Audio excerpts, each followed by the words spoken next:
Monsieur le Président, chers collègues, j'interviens au nom de mon groupe Modem et Apparentés pour vous faire partager le regard qui est le nôtre sur cette délibération de lancement de la démarche d'élaboration du SRADET. Cette délibération a pour objet de débattre sur les objectifs du SRADET.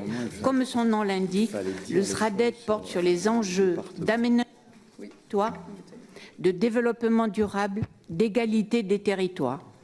À la première analyse de ce document, nous avons été inquiets de constater que 2 des 5 objectifs concernaient l'activité économique, l'emploi et la formation. Certes, cela est important à nos yeux, mais nous faisons confiance au SRD2I et au plan régional de formation pour répondre à ces enjeux. Puis, dans cette dernière version, nous avons été heureux de constater que parmi les objectifs prioritaires que vous nous avez présentés, un 6e objectif a été mentionné à votre document autour de l'accès de tous à la santé. Nous vous remercions car, en effet, prendre en compte les inégalités devant la santé et lutter contre la désertification médicale est pour nous un enjeu majeur de cohésion sociale et territoriale. Cette délibération fait mention également de la notion d'identification du réseau routier d'intérêt régional. Nous souhaiterions que vous nous apportiez quelques précisions à ce sujet. Par ailleurs, nous avons été curieux et avons regardé comment d'autres régions avaient initié leur démarche de SRADET. La région Bretagne nous a interpellés sur sa démarche partenariale et prospective. Elle s'est en effet engagée sur un projet de COP régional et en matière de prospective, la Bretagne a choisi d'approfondir sa volonté d'accélérer la transition en se posant de vraies questions. Quelle transition? Que veut-on conserver et que veut-on transformer? Voilà donc une courte allusion à cette initiative qui nous a paru à la fois pertinente et opportune, qui pourrait nous inspirer pour la suite de cette démarche et renforcer une vision à la fois stratégique et politique du SRADET que, en toute honnêteté, nous avons du mal à percevoir à ce jour. Sur la transition énergétique, et mon intervention est à relier également à la délibération numéro 30 sur les TEPOS.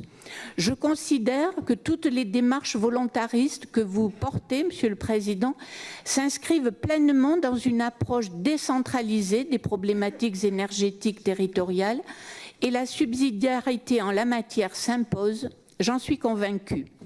Vous avez bien souligné dans le rapport présenté que vous souhaitez faire de la transition écologique et énergétique un levier de développement économique, d'innovation et d'amélioration de la qualité de vie.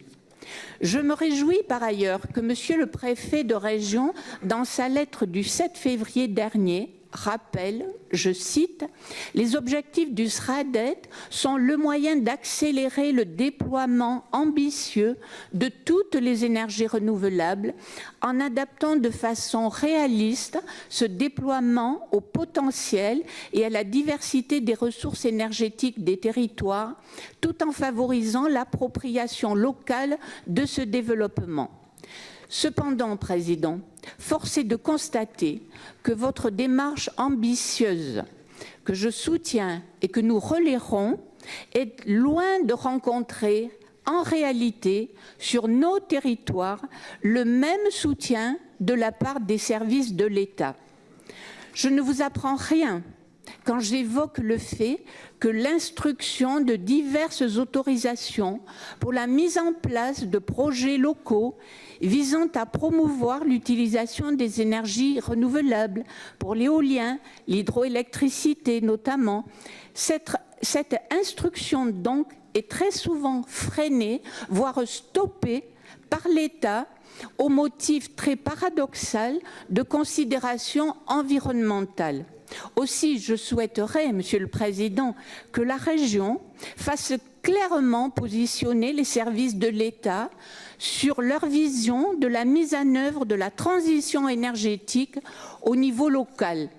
Se positionnent-ils, ces services de l'État, comme des soutiens des territoires actifs dans ce domaine et ce conformément à la loi qui s'impose à eux, ou bien comme des freins quasi permanents? Au-delà d'un positionnement clair de l'État, je crois que nos territoires et leurs acteurs, dont nous faisons tous partie dans cette Assemblée, ont désormais besoin de la région pour soutenir leurs projets et les faire admettre par un État sourd et souvent dirigiste, dont les approches parfois opposées entre ministères frôlent la schizophrénie.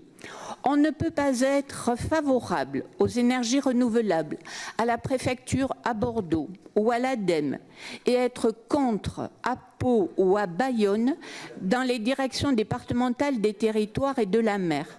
Je pense, Président, que la voix de la région sera bien plus audible en la matière. Pensez-vous pouvoir nous y aider? En clair, nous donnerons acte de ce débat sur les objectifs du SRADET, mais en souhaitant vivement que nos remarques soient prises en compte. Je vous remercie. Merci, Denise. Benoît Biteau, je rappelle, je le dis aussi à tous les élus et aux chargés de mission qui travaillent, quand on prépare une intervention d'un élu sous l'instruction de cet élu, il faut savoir faire tenir le contenu en 4 minutes. Benoît Biteau. Oui, merci Monsieur le Président. Vous noterez que les interventions du groupe radical sont toujours très ramassées et en deçà des 4, voire des 3 minutes.